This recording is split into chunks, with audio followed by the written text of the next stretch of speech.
Halo Sobat Nime, kembali lagi bersama Bang Jack. Bagi kalian yang jomblo-jomblo, stay halal, stay halal. Waduh. Dalam kesempatan kali ini kita lanjutkan lagi apoteosis. Langsung aja yuk kita gas. Saat ini Zen pun sedang dalam perjalanan misi perdananya. Misi yang sangat berbahaya. Di dalam perjalanan, mereka pun disergap oleh sekelompok monster yang ternyata adalah serangga pedang. Memang, misi pertama mereka adalah membunuh serangga pedang, tapi serangan dadakan ini sangat merepotkan karena mereka tidak siap akan hal itu. Dan tentu saja pertarungan pun tidak dapat dihindari lagi. Saat ini, seluruh anggota kelompoknya Zen sudah tewas dan beruntung posisi mereka saat ini dekat dengan pasukan kerajaan yang memang berada di tempat ini. Dan Zen pun memutuskan untuk mencoba berlari dan berlindung kepada mereka karena memang kondisi sangat tidak mendukung untuk bertarung. Di dalam suatu kastil tempat mereka berlindung, Zen pun bertemu dengan 4 murid lainnya di luar puncak rintik. Mereka adalah Lu Xiao, Zhao, Yu Wong, Yang Tai, dan Meng Chanjun. Waduh, namanya ribet juga nih. Di sini, Lu Xiao pun bertindak sebagai pimpinan. Ia meminta mereka semua yang ada di sini untuk beristirahat. Dan esok pagi mereka akan bergerak untuk berburu serangga pedang bersama pasukan kerajaan yang memang berada di tempat ini. Keesokan harinya, Zen pun melihat sisa-sisa pertarungan mereka tadi malam. Di sana juga ia melihat ada rakyat jelata yang tidak memiliki kultivasi. Lu Xiao pun mengatakan kalau mereka ini mencoba keberuntungan mereka dengan cara mencari barang drop item dari para serangga dan menjualnya di ibu kota. Dan Lu Xiao juga mengatakan kalau mereka ini mengadu keberuntungan dengan nyawa sebagai taruhannya. Tak lama setelahnya, para rakyat jelata ini pun mulai panik dan mereka pun berteriak. Dan tentu saja hal itu membuat suatu kepanikan. Dan ternyata juga saat ini muncul serangga pedang. Kali ini yang muncul berbeda dari serangga pedang yang menyerang mereka tadi malam. Karena memang saat ini muncul serangga pedang yang berwarna ungu, di mana serangga pedang ungu ini memiliki racun dan tak seperti serangga pedang yang sebelumnya. Tapi di sini Zen pun sangat percaya diri. Ia mencoba menghadapi mereka secara langsung karena ia tahu dengan mengeksekusi serangga-serangga ini akan mendapatkan poin tambahan. Dengan kemampuan yang dimiliki oleh Zen, ia dapat mengeksekusi serangga-serangga ini dengan sangat mudah. Tapi di sini Lu Xiao pun langsung terlihat sangat panik. Ia mengatakan untuk segera melarikan diri. Zen pun terlihat bingung kenapa harus melarikan diri, kan musuhnya mudah, pikirnya Zen. Tapi berbeda dengan Lu Xiao, ia mengatakan kalau saat ini di hadapan mereka muncul ratu serangga itu. Dan memang saja ternyata saat ini di depan mereka ada serangga yang berwarna merah yang merupakan simbol ratu mereka. Di sini Lu Xiao pun tahu kalau ini sangat berbahaya. Ia pun meminta seluruh murid-murid ini untuk kabur. Sedangkan ia akan mencoba mengulur waktu agar dapat melarikan diri rekan-rekannya itu. Tapi Zen pun yang melihat hal itu ia tidak terima dan tidak akan membiarkan Lu Xiao begitu saja. Lalu ia pun akan tetap di sini dan membantu Lu Xiao dalam pertarungan. Di sini, Zen pun mencoba bertarung. Ia mengincar kepala dari ratu serangga. Tapi serangan Zen pun tidaklah berguna karena serangga ini bukanlah kaleng-kaleng. Ia dapat melakukan counter yang sangat-sangat berbahaya yang hampir saja membuat kepala Zen terpenggal. Tapi hampir tidaklah cukup. Zen pun dapat melakukan counter, tapi tetap saja hal itu tidak berguna. Lalu Zen pun memutuskan untuk melarikan diri ke dalam gua karena musuhnya terlalu berbahaya dan tidak dapat ia tangani. Di dalam gua, Zen pun sangat bingung karena memang gua ini buntu dan hanya ada kolam lava. Selain itu, di dalam sana Zen juga melihat ada manticore. Zen pun yang mencoba menjauhi dari manticore itu, pada akhirnya ia harus ketahuan, yang membuat manticore itu pun harus terbangun dan mencoba menyerang Zen. Tapi beruntung Zen pun dapat bertahan dan menghindari serangan dari manticore itu. Tapi tak lama setelahnya serangga pedang datang kembali dan mencoba mengejar Zen. Karena di dalam ini adalah tempat wilayah kekuasaan dari Manticore, terjadilah suatu pertarungan para monster itu.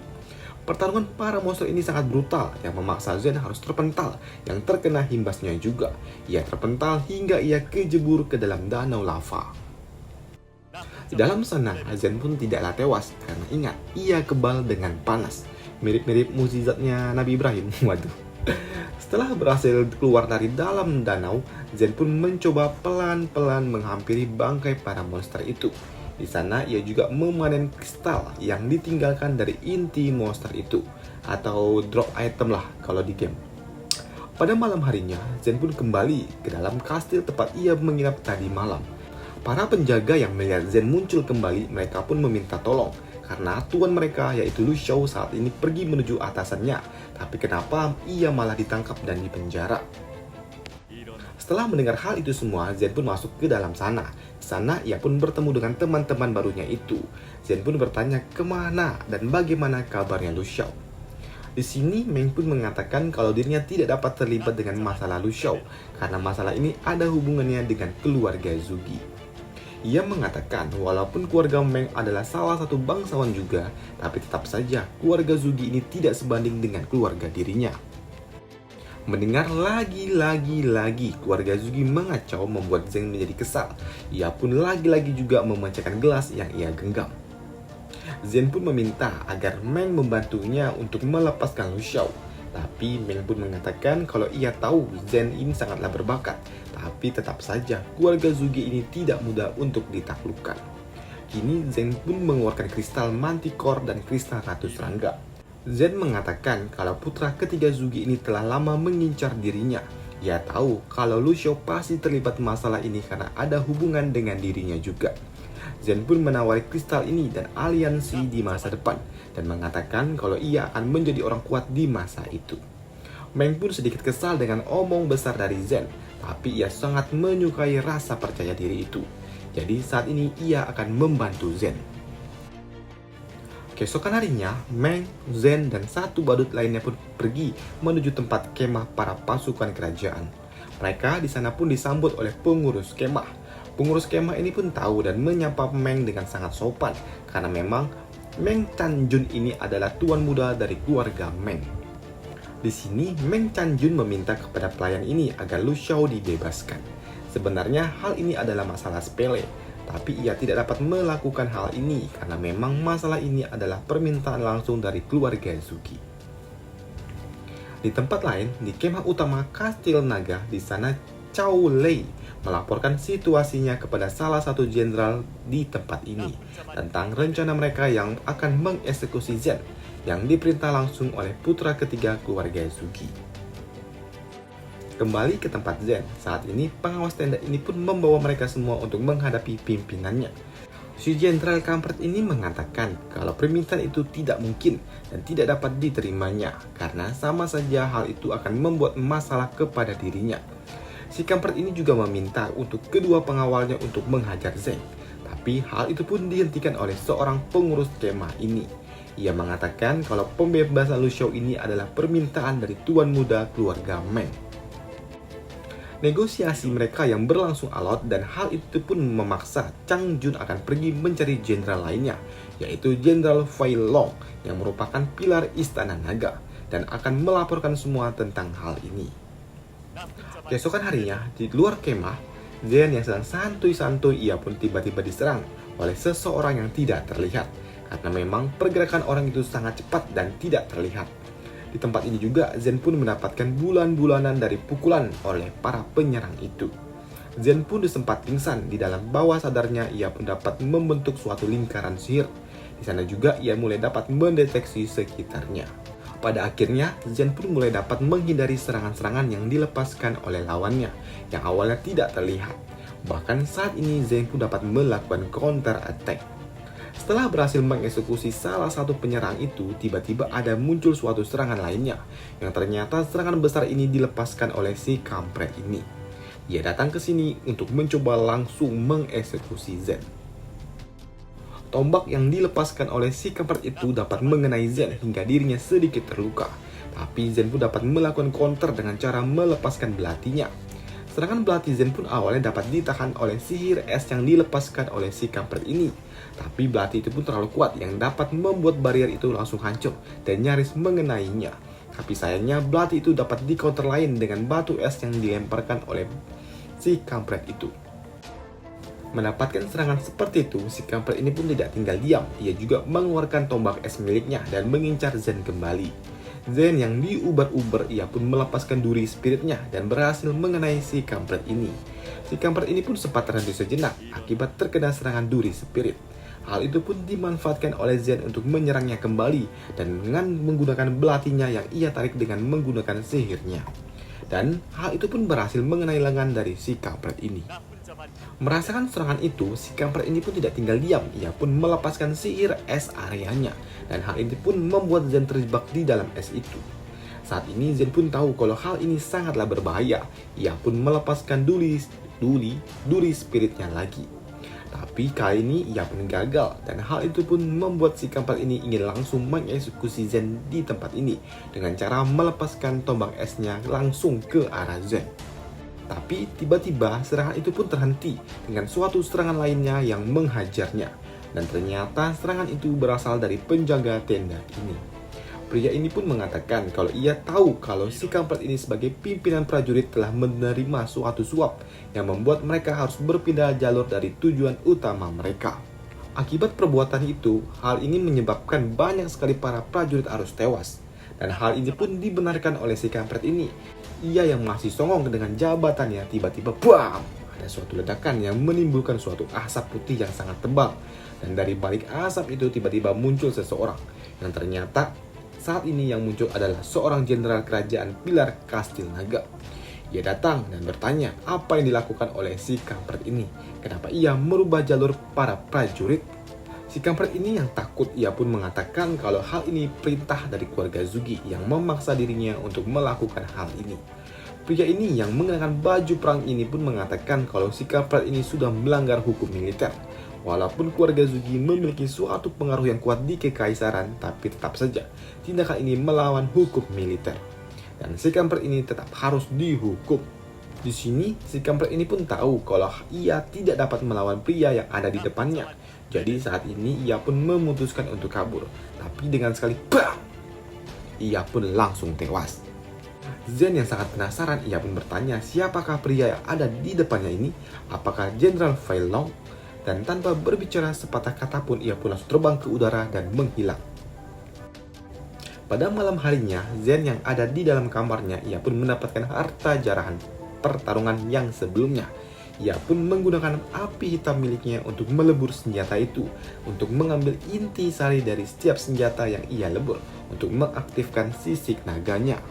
Jika kalian ingat di part sebelumnya, Zeng pun memiliki kodam, yaitu naga, saat ia pertama kali berendam di dalam suatu bencana di part pertama.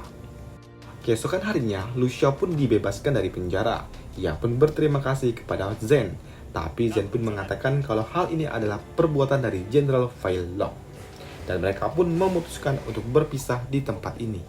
Zen yang memutuskan untuk kembali ke sekte, ia pun datang menghampiri instruktur cantik untuk melaporkan misinya itu. Instruktur cantik ini pun bertanya kepada Zen berapa monster yang sudah dieksekusi Zen. Ia menebak apakah 100 atau 200. Dan tanpa banyak bicara, Zen pun mengeluarkan semua kristal drop item dari cincin dimensi miliknya. Dengan total ada 4.626 kristal. Instruktur cantik ini pun menilai dan menukar semua kristal itu dengan poin, dengan total sekitar 200 poin. Tapi Zen pun mengeluarkan kristal lainnya sebanyak 266 biji yang bernilai 500 poin, karena kristal ini adalah milik dari para inti atau bosnya serangga itu. Dan yang membuat ginjal instruktur ini sedikit tersentil, Zen pun juga mengeluarkan kristal drop item yang berasal dari ratu serangga. Dan dari semua total kristal yang diberikan oleh Zen pun mendapatkan 1500 poin. Instruktur cantik ini pun bertanya, buat apakah poin-poin itu? Dan Zen pun mengatakan kalau hal ini adalah rahasia.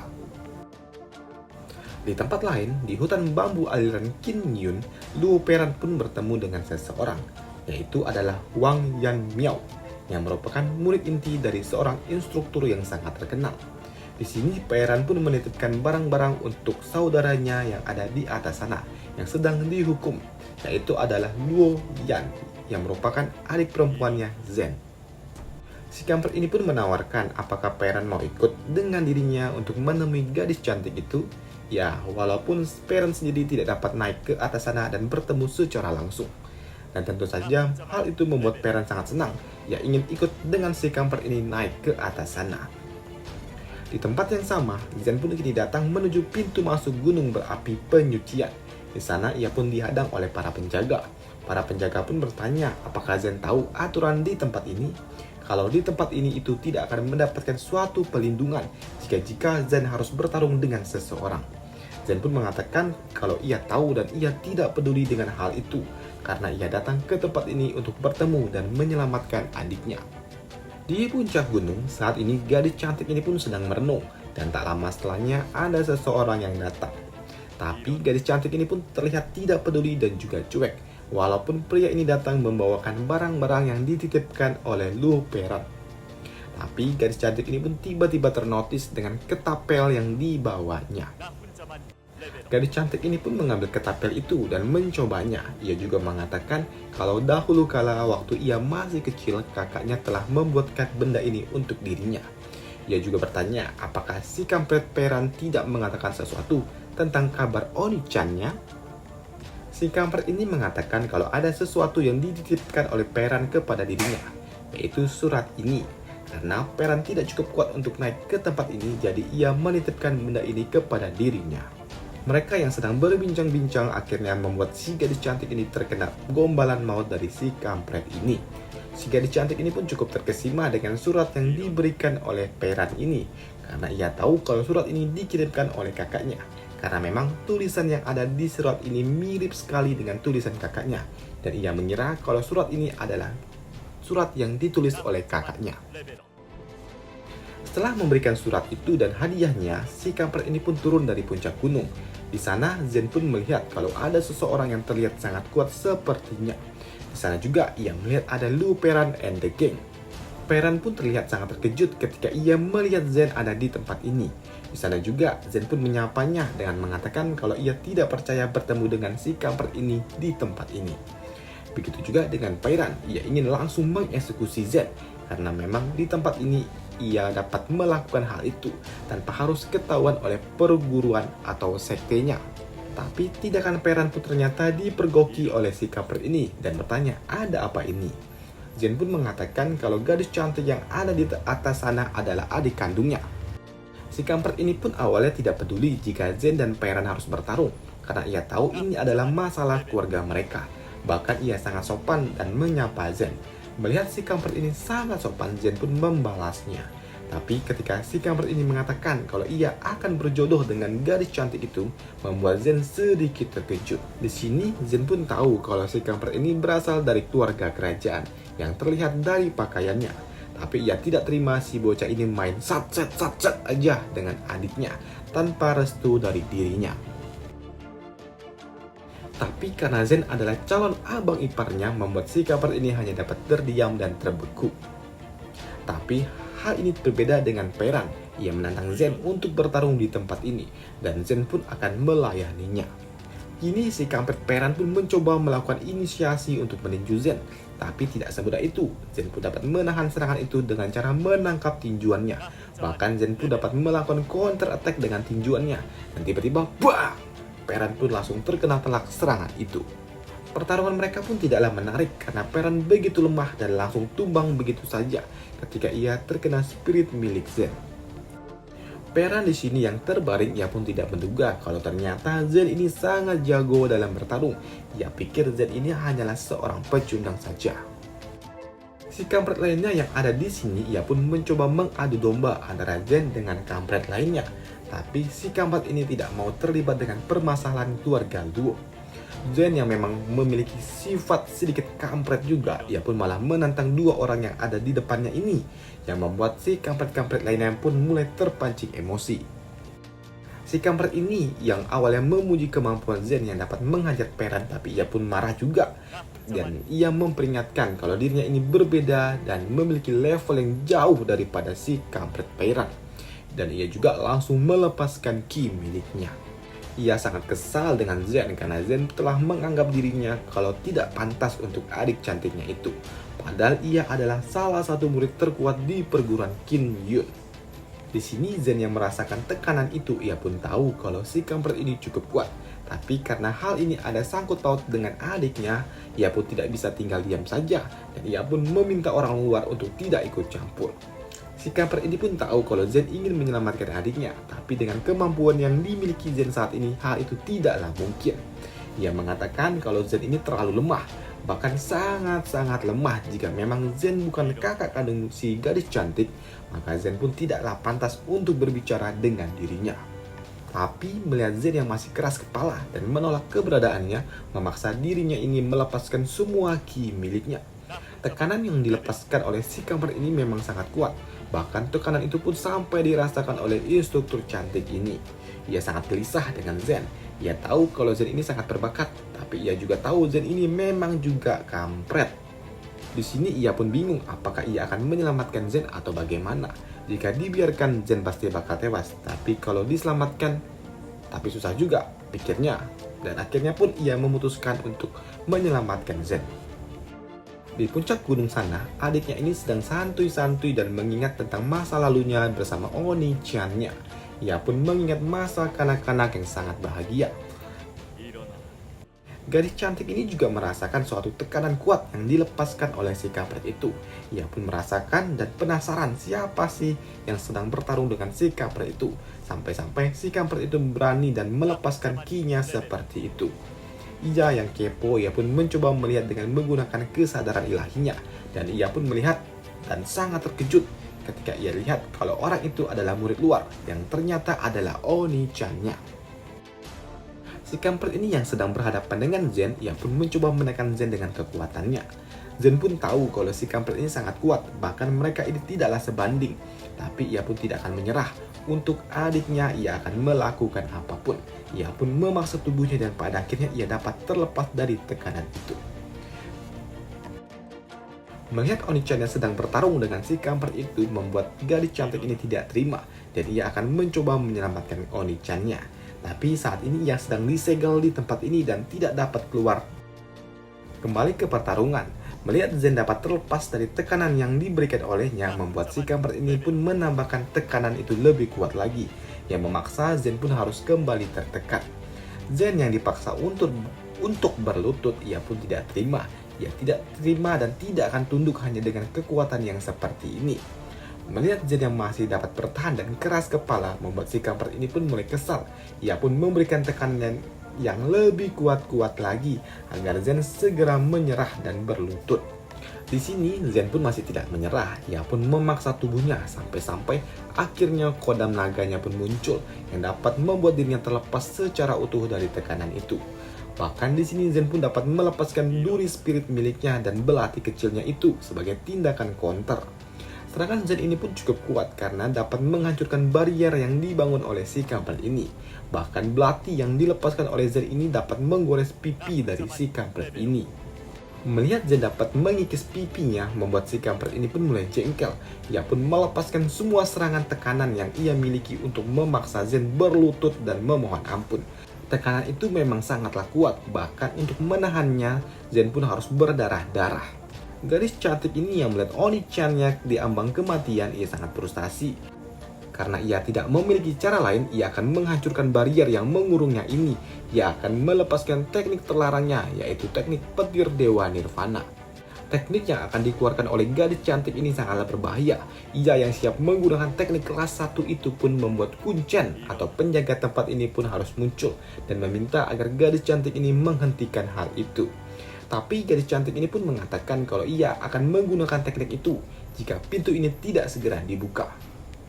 Gadis cantik ini mengatakan kalau ia harus turun ke bawah sana untuk menyelamatkan Oni-chan-nya. Ia juga berjanji tidak akan kabur, ia akan kembali ke tempat ini setelah menyelamatkan Oni-chan-nya. Pak tua ini mengatakan kalau ia tidak dapat membuka pintu ini karena di tempat ini ada 5 orang lainnya yang sedang disegel.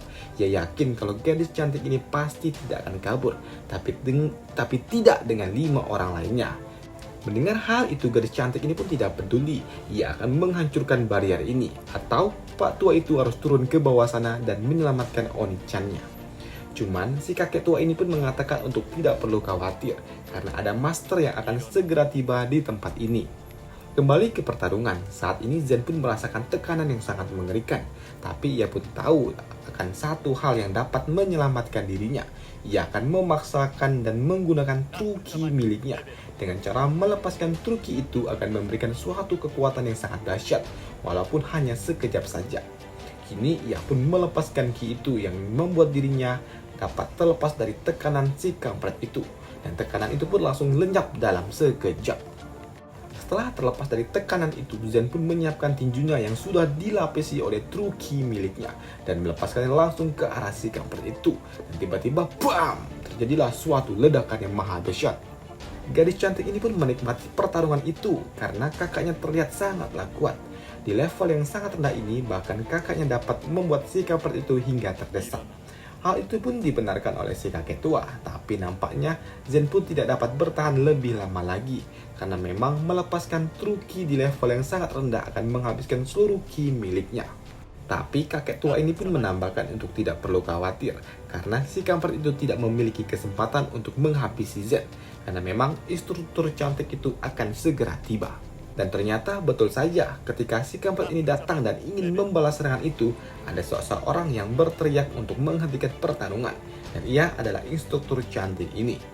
Instruktur cantik ini pun mengancam apakah si kampret ini mau seluruh keluarganya dihancurkan oleh dirinya. Entah siapa sebenarnya instruktur ini, karena si kampret ini memanggilnya Yang Mulia, dan ia juga berbicara dengan sangat sopan. Si kampret ini juga mengatakan kalau mereka ini hanya sedang latih tanding saja dan minta hal ini tidak ada atau tidak dihubungkan dengan permusuhan keluarga. Instruktur cantik ini pun mengancam jika si kampret ini masih ingin bertarung, maka keluarga Wang akan segera ia musnahkan.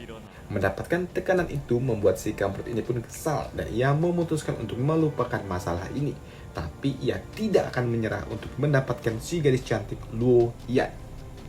Ia juga menambahkan untuk naik ke atas sana saja dan bertemu gadis cantik itu, Zen tidaklah pantas dan tidak akan kuat, apalagi untuk menghentikan dirinya.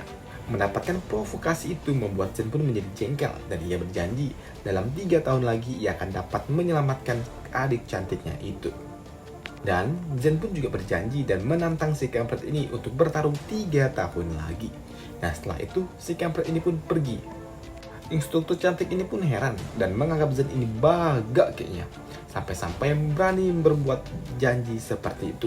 Padahal si kampret itu mendapatkan suatu pelatihan khusus dari seorang master yang sangat terkenal. Dan si kampret itu juga merupakan tuan muda dari keluarga bangsawan.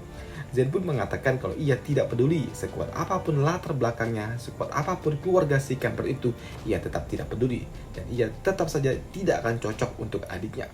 Ia boleh mencari siapapun gadis di dunia ini, asal jangan adiknya. Zen yang ingin melangkah menemui adiknya, tiba-tiba ia pun pingsan, yang membuat instruktur cantik ini pun membawanya ke kereta terbang miliknya.